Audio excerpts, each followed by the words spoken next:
चंद किसान नेताओं पर सवाल इसलिए उठ रहे हैं क्योंकि सरकार ने किसानों की मांग पूरी तरह मान ली है। सवाल ये कि जब मांगें मानी जा चुकी हैं तब आंदोलन जारी रखने का औचित्य क्या है। ये सवाल इसलिए है क्योंकि किसान आंदोलन की पहली मांग थी कि सरकार तीनों कृषि कानूनों को रद्द करे। प्रधानमंत्री मोदी ने तीनों नए कृषि कानूनों को रद्द करने की मांग मान ली। किसान आंदोलन के दौरान पराली जलाने को लेकर बने कानून से किसानों को राहत देने की मांग की गई थी।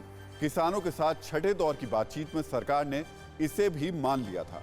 बिजली बिल में किसानों को राहत देने की मांग भी की गई थी। सरकार ये मांग भी मान चुकी है। किसानों की बड़ी मांग एमएसपी से जुड़ी है। सरकार पहले ही कह चुकी है कि किसानों से पहले की तरह एमएसपी पर खरीदारी होती रहेगी। इसीलिए सवाल उठ रहे हैं कि जब सरकार सभी मांगे मान चुकी है तो आखिर क्यों चंद किसान नेता अपनी मांगों पर अड़े हुए हैं। एनवायरमेंट से संबंधित ऑर्डिनेंस है, उसमें फराली और किसान सम्मिलित हैं। उनकी शंका थी कि किसान को इसमें नहीं होना चाहिए। सरकार ने कहा है कि हम आपकी चिंता से वाकिफ हैं और इस मामले में दोनों पक्षों में रजामंदी हो गई है। किसानों की सिंचाई के लिए जो विद्युत की सब्सिडी दी जाती है वो राज्य जिस प्रकार से पहले से देते रहे हैं वैसी ही चलनी चाहिए, ऐसी यूनियंस की मांग थी। उस मांग पर भी यूनियन और सरकार के बीच में रजामंदी हो गई। अपनी नई मांगों के साथ अब किसान आंदोलन के ये नेता ऐलान कर रहे हैं कि वो दिल्ली बॉर्डर पर धरना प्रदर्शन जारी रखेंगे। साथ ही देश के दूसरे हिस्सों में भी प्रदर्शन का ऐलान किया गया है। किसान नेता 22, 26 और 29 नवंबर को पहले की तरह ही संसद मार्च के प्लान को जारी रखने का ऐलान कर रहे हैं। इन किसान नेताओं की नई मांगों का स्टेटस भी अब आपको बताते हैं। जान गंवाने वाले किसानों के परिवारों की मदद, पंजाब सरकार ने मदद का इस पर ऐलान किया था। शहीद किसानों की याद में स्मारक, पंजाब में स्मारक बनाने की चर्चा हो रही है। किसानों पर दर्ज केस वापस लिए जाएं, सरकार की इसकी समीक्षा कर सकती है। यानी किसान नेताओं की इन नई मांगों पर भी पहले ही कदम लगभग उठाए जा चुके हैं। लेकिन अपनी जिद को पूरा करने के लिए कुछ किसान नेता सिंधु बॉर्डर पर स्मारक बनाने जैसी वो मांग कर रहे हैं जिसके कारण आंदोलन वापसी में अड़ंगा लग सकता है और आंदोलन लंबा खिंच सकता है।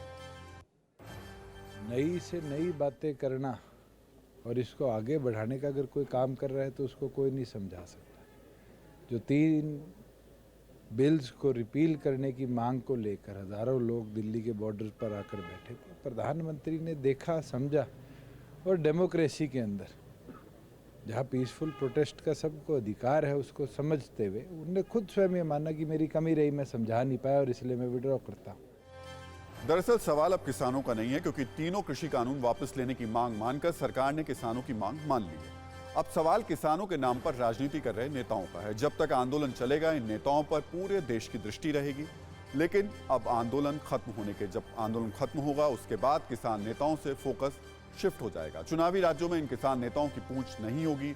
वो नेता जो आंदोलन के बहाने राजनीति में भविष्य बनाना चाहते हैं उनका मकसद अधूरा रह जाएगा। इसीलिए ये किसान नेता कह रहे हैं कि पीएम ने कृषि कानून वापसी पर एक तरफा ऐलान किया है। ये वही किसान नेता हैं जो पहले कहते थे कि सरकार ने किसानों से राय सलाह किए बगैर ही कृषि कानून लागू कर दिए थे। ये वही किसान नेता हैं जो कहते थे कि सरकार कानून वापस लेगी तो आंदोलन खत्म हो जाएगा। अब सरकार ने जब कानून वापस ले लिए हैं तो यही किसान नेता कह रहे हैं कि सरकार ने उनकी राय नहीं ली। पीएम ने कृषि कानूनों को वापस लेने का ऐलान कर साफ कर दिया कि सरकार किसानों का सम्मान करती है। अब आंदोलन पर बैठे किसानों को वापस भेजने की जिम्मेदारी उन किसान संगठनों की है जो उन्हें आंदोलन स्थल तक लेकर आए। सवाल उठ रहा है कि क्या किसान आंदोलन से जुड़े नेता दिल्ली के बॉर्डर पर बैठे हजारों किसानों को वापस जाने के लिए समझा पाएंगे? क्या किसान आंदोलन के नाम पर जुटी भीड़ इन नेताओं के कंट्रोल में है? ये सवाल इसलिए उठ रहे हैं क्योंकि आंदोलन में शामिल किसान नेताओं के बीच भी कई बार गंभीर मतभेद सामने आए हैं। कई बार किसान नेता एक दूसरे पर गंभीर आरोप लगा चुके हैं। इतना ही नहीं, किसान मोर्चे में शामिल किसान संगठनों का अपने अपने राजनीतिक रुझान भी देखने को मिलते रहे हैं। गाजीपुर बॉर्डर पर धरना दे रहे यूपी के किसानों का रुख कुछ और रहा है। ऐसे में सवाल ये कि क्या किसान नेताओं के मतभेद और उनकी राजनीतिक प्रतिबद्धता किसान आंदोलन को खत्म होने से रोक पाएगी? परवाह देश की, सोमवार से शुक्रवार रात 10 बजे TV9 भारतवर्ष पर।